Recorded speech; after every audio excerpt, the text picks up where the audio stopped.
مرکز مطبوعات وزارت کارهای داخلی تاجیکستان از دو صدمه مرگاور خبر داد که 14 نوامبر در جنوب کشور روی دادند. از جمله روز 14 نوامبر سال 2021 تخمین ساعت 23:00 دقیقه راننده автомашین تمغه دیو تیکو سفرов دولت علی سال تولدش 2002 ساکن جماعت دیوت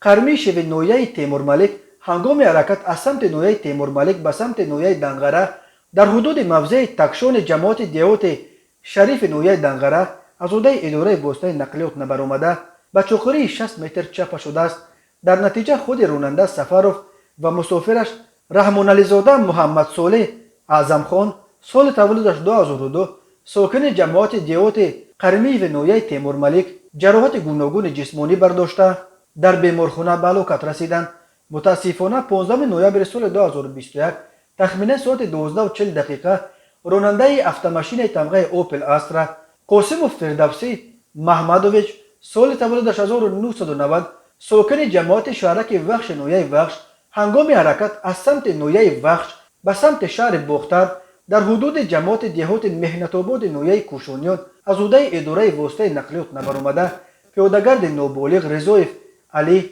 نجیب اللهویچ سال تولدش 2016 ساکن جماعت دیهات مهنت آباد را پخش نموده است. در نتیجه پیادهگرد نابالغ رضایف